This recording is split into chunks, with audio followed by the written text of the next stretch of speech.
I think HR is so important. You shouldn't just be an afterthought. Like, hey, if something comes up with our people, just be ready. Like, you're part of the entire experience, because whenever the board is giving this feedback, whatever they suggest you do, people are at the center of it. And so you're at the center of it. You're a really critical member of that team.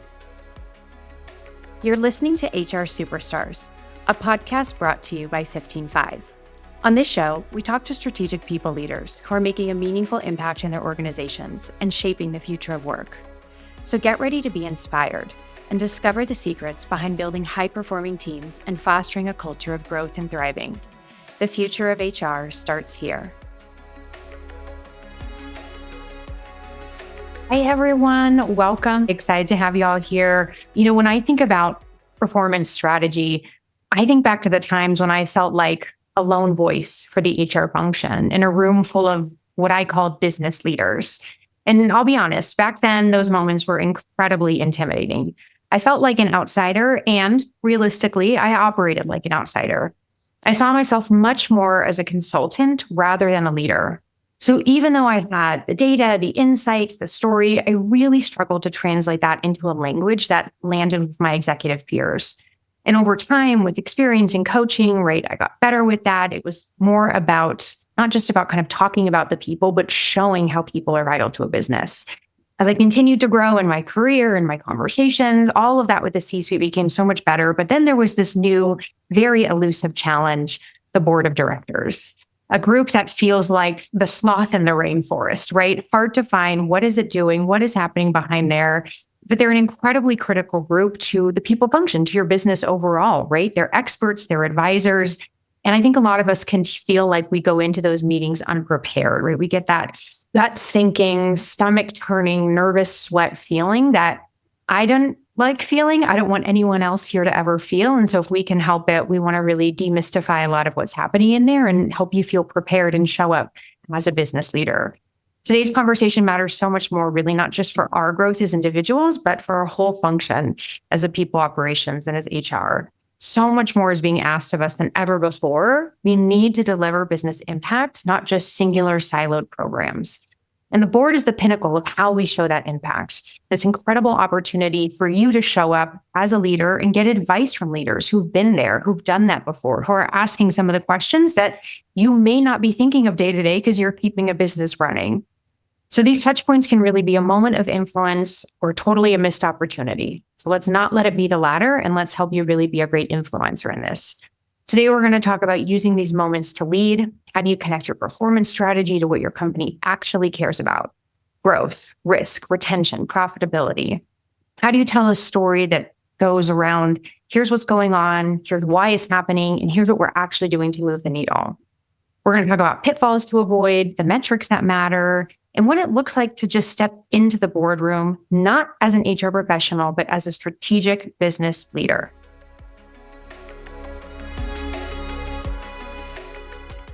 I want to introduce our Chief Product and Marketing Officer, Dr. Jeff Smith's absolutely incredible person. Jeff, will you give us a quick one-liner of you, your journey, your history, and maybe share a fun fact with the group? Yeah, thanks, Karina. So I'm Jeff Smith. I've been at 15 Five for just over 5.5 years. I'm our Chief Product and Marketing Officer. Before joining 15 Five, I actually worked in what we call people services, HR myself. I was responsible for performance management and L&D at a company as we went from 400 to 800 employees and went public. That was also very committed to balancing the focus on business impact and people. I actually am a weird person who loves performance reviews. I'm very into these topics, so I'm excited to get into this. One of my primary beliefs about HR is that it's the most complicated job in the business. It turns out that people are much harder to manage than spreadsheets are. So I have a deep appreciation for the complexity of what you all do, and it's an honor to support you all on your journey. Thank you so much for coming along, Jeff. We appreciate having you here. And I think you are in a good group of other performance nerds and geeks who also love those things too. So you're in good company. I want to start us off today by just talking about prepping for the boardroom. What happens behind the scenes? Maybe before we even get into that, let's just talk about what is it like inside of a boardroom, behind those doors for people who've never been there before, maybe prepping for their first board meeting. What can they expect? What should they expect to happen? What are those conversations like? Yeah, great question. So, boards vary. So it's very important for you to understand just like what the expectations are from your board and your role in those expectations. Someone once said to me that board meetings are the CEO report card, but basically it's the report card on your business. What's going well, what can be improved, risks to identify as you think about like what's next in your business, investments that you need to make. Depending on time of year, you might get pretty deep into budget and planning type conversations. But really, it's an opportunity, as Karina was alluding to already, to gather perspective from people who've oftentimes been there before or been operators in a business or look across their portfolio of businesses for them to give you feedback on what's going well, what can be improved, trends they're seeing, opportunities for your business. So if it's done well with the right, stakeholder management and preparation, and you're coming in and you're just being honest about where you're at as a business on what's going well, what can be improved, what your plans are, what you're learning, it's a great opportunity for dialogue about how you can improve. If you don't set it up that way, it can actually go pretty poorly, where you end up, scrutinizing data, you're just arguing about numbers and what they mean or don't mean, and you're missing that opportunity to have a deeper, better dialogue about your strategy and where you're headed as a business.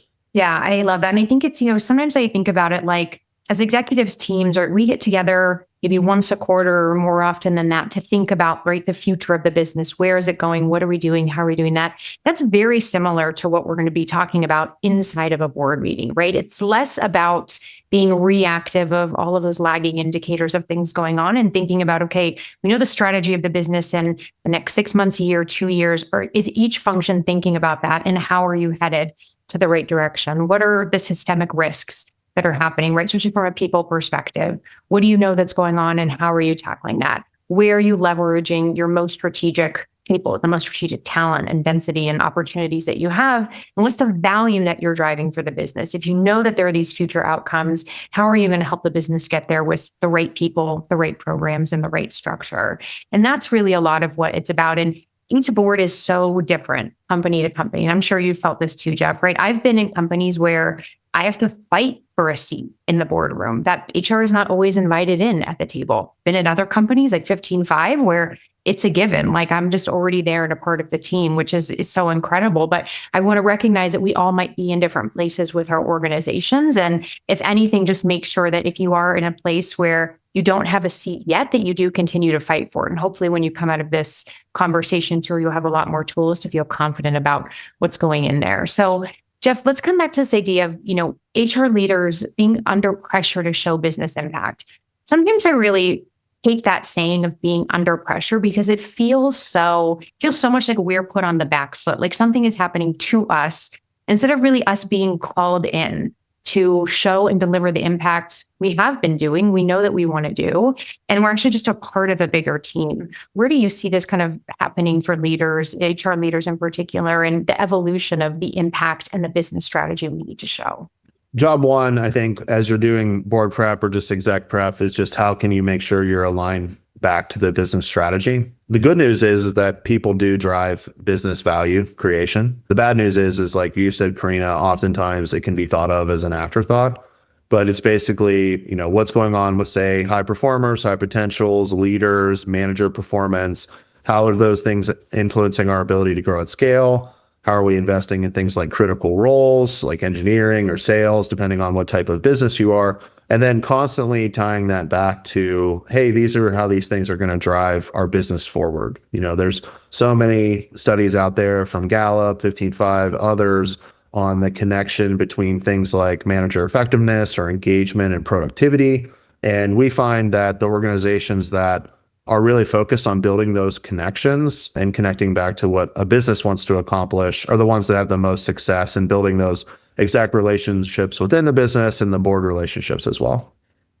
Yeah, exactly. And you have to remember too, right? The board is, if we want more resources, more things also for not only for our people team, but also for our people overall, right? We have to be telling and selling a compelling story, really showing what we're doing with our people. So it's so important to make sure that your board deeply understands how your leadership is making a difference and your company's ability to drive those outcomes and where they should be investing, maybe where they shouldn't be investing, where you want to make some changes. And I think too, just really leveraging them as input, right? I think again, boards are different company to company, but if you have a board that is really collaborative and interested in having the conversation with you of this is actually what's working really well, here's what we're kind of taking a shot in the dark on. We're taking a risk, we're testing this out, we think this will be the right outcome. That's a really great place, or can be, to get their input and pressure test some of your new or forward thinking as ideas. I think it's totally fine to go in there and say, like, we want to do this for the future of the business. Here's why we feel it's the right thing. But what have you all seen work before? Because their vision and knowledge can expand across multiple businesses at the same time. I mean, they're really just such a great resource to tap into. That's a great call out there. And one thing to think about as, you attempt to apply that advice is don't try to cover every single thing with the board. Like, don't just dump a bunch of raw data out there, a bunch of dashboards and HR acronyms and just like throw it all out there. It's like, hey, here's, 2 or 3 things that are really related to our ability to drive revenue or reduce risk or increase the strategic value of our business. And here's a couple investments that we're considering and why. And we'd love to hear, your perspective based on your own experience and the experience that you've had with other companies that you're on the board of, to help us make sure we're making the right investments. So I think one thing that sometimes people overlook or forget is that your people are oftentimes the greatest investment in your business. So 70, 80, 90% of the investment you're making in your business is related to your people, whether it's the people themselves or whether it's benefits on top or software to support those people. You're actually talking about multi-million-dollar, tens of millions of dollars in investment sometimes. And for HR, it's just sort of like the way it is. But it's important to say, like, hey, we're making these big investments, say in our leaders or in our managers. And here's what we're thinking about that. And here's how we think this will drive business value. And we'd love to hear your take. Or, hey, we're trying to acquire talent in this critical area. And a big part of, us having the right talent in that area or the right skills in that area is retention. And here's what we're going to do for retention. And retention requires an investment in managers. And just tying that all together to get feedback and like socializing those things in advance. And again, like Karina said, if you set this up right, it can be a real dialogue. It's not just like you're reading a slide out loud. You can actually have some great conversations about how to do things like retain top talent or, increase velocity in R&D by making these investment in managers, or, hey, we noticed that we actually don't have high performing leaders here. And like, this is our plan to do something about that. But instead of here's my 90 ideas, it's like, here are, 1 to 3 like key investments that we'd love your perspective on to help the board know where to focus. Yeah. And that's such a really important point, Jeff. When we gave that poll earlier, about 30% of the group here doesn't really feel as confident in the data that they want to share, how they're going to present it. And so I love how you bring that down, like whittle all of the people data that you look at every single day down to like the 1 to 3 things, like that smaller group that really matters to the business, creating that deeper connection. They don't need to see like 10 slides of people metrics that don't actually matter to them, right? I think there can be a misconception that it feels a little bit inhumane to think of just people as a dollar investment, but it's actually not. It's actually really incredible that your board members, people outside your investors have put money into the business. They believe in the mission, and you are the steward of that investment in a lot of ways for your people. It's our responsibility as leaders to make sure that we use that money and we use the capabilities and programs we have to grow the right talent, to develop people in the best way, and to make sure that, again, we push people toward the right business outcomes. It's actually far more, I think, connected to the personal human experience than we give it credit for, than you can see when, before you get behind the board doors. But simplifying the data to the most meaningful insights is really, really key. And I think a big part of that, Jeff, is working with your team beforehand, right? And to really prepare. If you don't know, if you are a first-time HR executive heading into board meetings, or you've done it a couple of times, but you're building your skills, ask your C-suite peers for help, for input. Ask people who have done this multiple times before. You don't have to do it all on your own or figure it out on your own. Yeah, agree. One of the unique things about HR, to your point, is you have your own part of this type of presentation, but then also the work that you do influences everyone else's. Like I know as we were preparing for this, we were kind of, joking, but it is true. Like you don't want to walk in and be like, well, I've noticed that our problem is sales leadership and not have had a conversation with your chief revenue officer or your head of sales like in advance about how to frame that up. While your CEO is doing a lot of stakeholder management in advance of the meeting where they're talking to different board members and they're feeding that feedback back into the organization.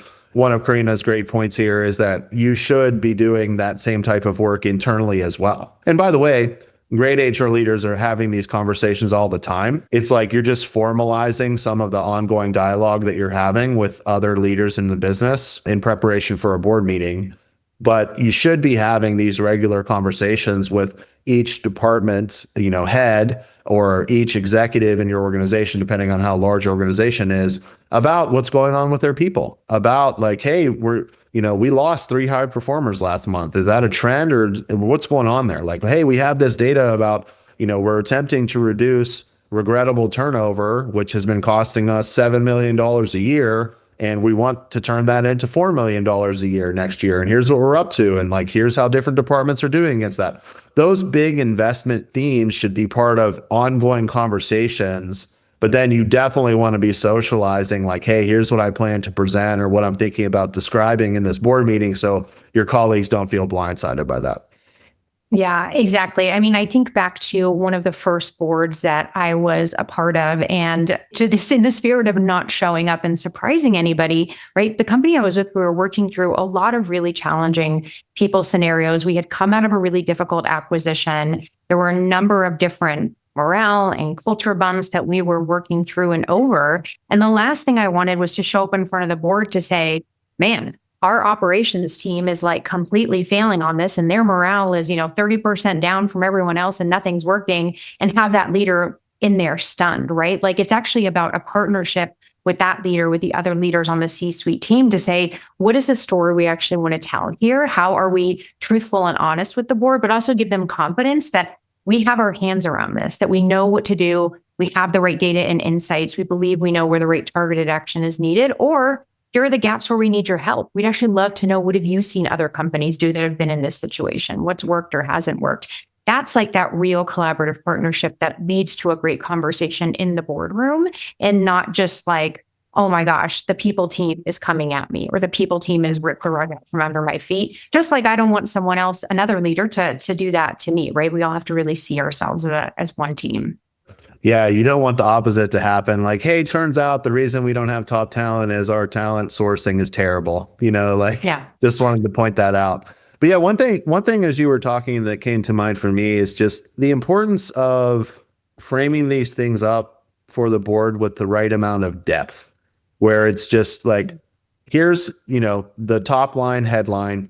And then you're going to get asked things like, well, how do you know? Or why is that happening? Or why is that important? So you have to be ready and anticipate that that's going to happen. Like whenever you talk about like, well, this is the main issue, like you're going to get why. Why does this matter?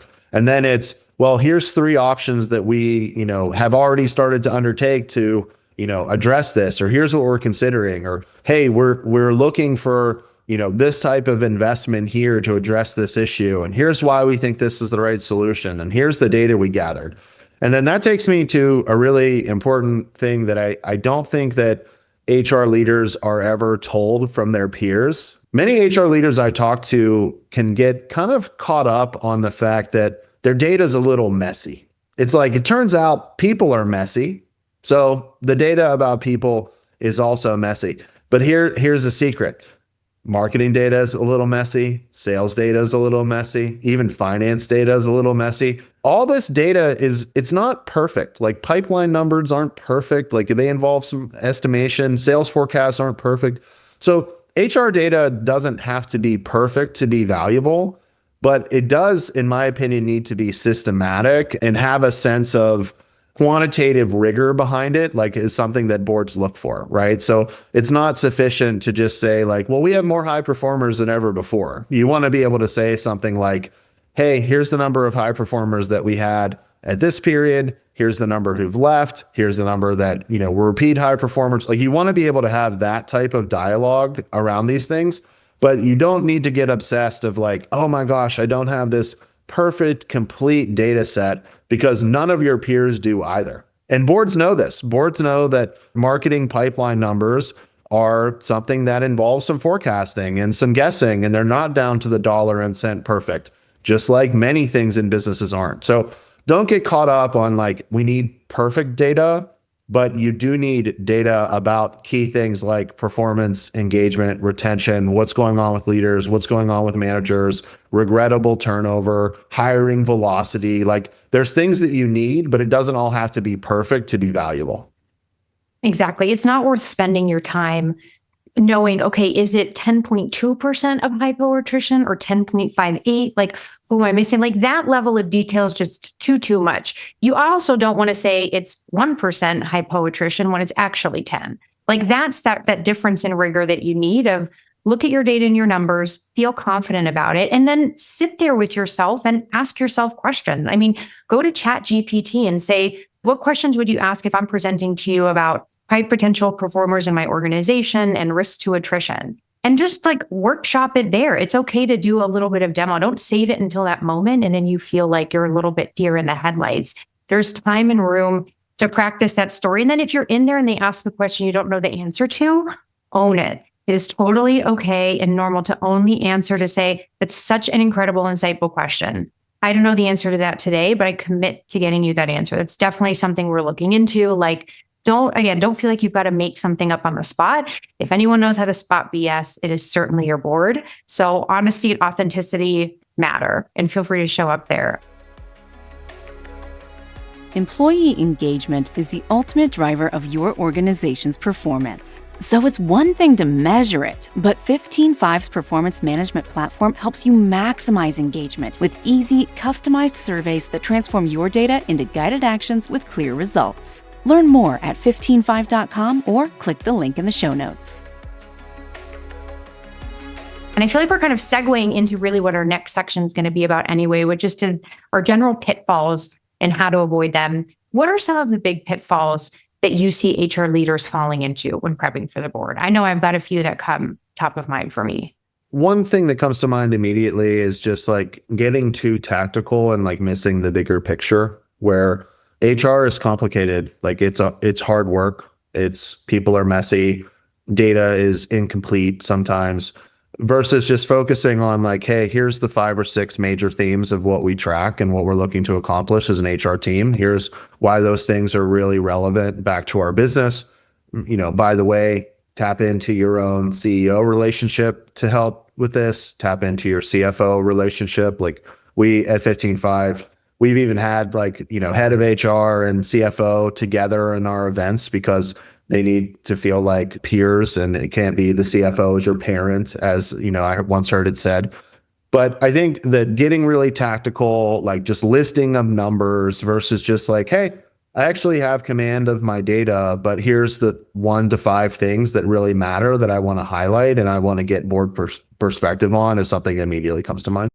Yeah, I love that, Jeff. And I think it's important, don't ever start off with just your numbers, just those tactics. Like, that's not where you want to go. You say this a lot, Jeff, around story showing, like really showing and demonstrating what's happening from a higher level perspective, from the programs that you're running. What are those big themes, the things that you want the board to walk away from your section knowing? That's really what you start with.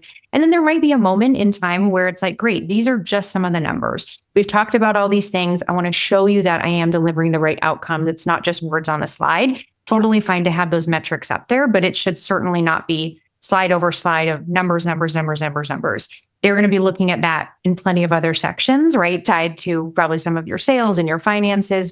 Really, really try and build a right story. And I think one of the things that comes up for me there, that's a little bit of what you touched on and some of what we talked about earlier, not surprising your C-suite peers, is getting really siloed in your preparation, like feeling like you are, again, the way I was talking about in the beginning, you are not a consultant to the business. You are a business leader. Your preparation for the board meeting should include your C-suite. You should be working together. You should have a cohesive story across your team. What are we all trying to say? If you know that your CEO is opening the board meeting with 4 really important points about, hey, this is where the business is going. We're making some really great headwinds here. We're trying to tackle these challenges in this segment of the market. And we believe the right way to do it is with this strategy. Then the story you are telling needs to support that. Don't come in from left field with now something completely different that takes the board in a different direction. Be a cohesive team, have a story that really makes sense. And certainly you might have things that are unique to your function, but you should be supporting, again, those organizational outcomes with what you're showing. How is the work you've done aligned to that? How are the outcomes you've done supporting that? What are you thinking about for the future, right? How do you really create, again, just a singular unit and not just you by yourself on an island spouting off HR metrics? Yeah, exactly. And HR acronyms that maybe other people don't understand. I think another opportunity as you do that type of collaboration that's important to call out is just like anticipating some of the tougher questions that you might get, where say you missed on your sales number or something else. And it's like, well, that's an all hands on deck moment that, of course, HR leaders and people and managers and leaders all contribute to addressing. So on something like that, it's like, well, here's how we're working together to solve it. And, boards want to know, like, what's going on? Why does it matter? Why did it happen? What are you going to do to change it for things like negative trends? So just be ready for that. And by the way, of course, you're ready for that as a leader because, of course, when something goes poorly in your business, you look for how to solve it. But I think that bringing that up to your board at the right altitude level is important. And then making sure you have, command of the data, because one of the questions that I've heard most in board meetings is why? Like, why did that happen? Why is that going to work? Why is that the approach you chose? Why did you decide on that? Why did you move from this approach to that approach? By asking yourself why in your preparation, and whenever you work with your, other leader peers and your CEO, you'll be more ready for those types of tough questions when they come up. Exactly. If you do nothing more than just ask yourself why to every single thing you're saying, and you feel confident about your answer, how you would tackle it, you're going to be in a better place than most people are who walk in there. And just pressure testing what you've had. I think back to board meetings I've been in. I've certainly been in situations where I've gotten some tough questions. One of my favorite ones that I was thinking about, I had a board member ask us, if a competitor hired our top 10% of employees, what would we regret not fixing? And that question came out of kind of nowhere. And I was like, I knew the answer, but it was just such a powerful question that moment. I was like, whoa. I was like, that's a great connection. And thankfully I had a data and a story to be able to put it there. But it's things like that your board is thinking about, again, to what you said, at a different altitude, at a different level. You have to think about, kind of put yourself in their mindset, in their seat, right? Like other really great questions. I think just be prepared to talk about leading indicators, that you have the right talent density, the right org design, performance strategy, reward programs. Like, how do you know these things are working and they'll continue to work for the business? Are we behind in any way? Are we actually staying ahead of trends and curves? So even what we were talking about earlier, Jeff, that how you have managed your people and your programs and your allocations, does that actually make sense? Does the design of your organization, design of your talent match where you're putting their investment, their money? Where is it working really well? Where is it not? And how are you identifying it and closing the gaps? And having, again, really great data on hand behind the scenes so that you're really confident in answering those questions. For that particular organization and what we were doing, I would say the biggest thing that we needed to fix, or we would have regret fixing in that moment, was not holding our senior leadership more accountable for cultures in their department. That was an organization that was going through some pretty major transformation. And there were some very notable events that had happened that were not great within different departments and teams that had become more known publicly. And so that was really the biggest thing. We were seeing actually pretty significant high performance, high potential turnover because of that. Yeah, I love it. It's almost like that board member teed you up to get some org change going. And maybe that was the intention behind their question, was like, hey, I need to see some changes here. So I'm just going to ask the head of HR, who obviously knows what's going on the most, like what they need to change. You had asked me once, Jeff, early when I joined 15.5 of what do I do to prep for an event? Like, do I have a song or do I have like a thing that I listen to? And I don't like music to prep. I told you this, like I'm very scent driven. So today, even before our webinar, like I put on like my like boss girl perfume, and that it puts me in the zone of, okay, I'm here, I'm doing the thing, this is it. And that helps me brush out any lack of confidence I might have. What do you do, Jeff? I have certain songs that, that I go to for sure, depending, on the day. Sometimes it's hip hop, sometimes it's more EDM, sometimes it's even metal, some Metallica maybe, who knows. I do like the idea of like getting in that space. Part of the preparedness that we've already hit on a couple times is in the preparation, right? So it's just like, I feel prepared in this 3 minutes before the meeting, ready to go, because for the past month, I've been having these conversations internally. I've been listening to the feedback the CEO has been getting in the pre-meetings. This is really a continuation of dialogue that I already have. I do want to go back to your point on HR deserves to be in the room. And it's like, agree completely. Of course, that's one of the main reasons that I work at 15.5, because I think HR is so important to businesses succeeding. But that's in part because it's like, hey, CEO, what's more important to you than the success of your business? And it's like, well, basically nothing. It's like, well, what's more important to the success of your business than people?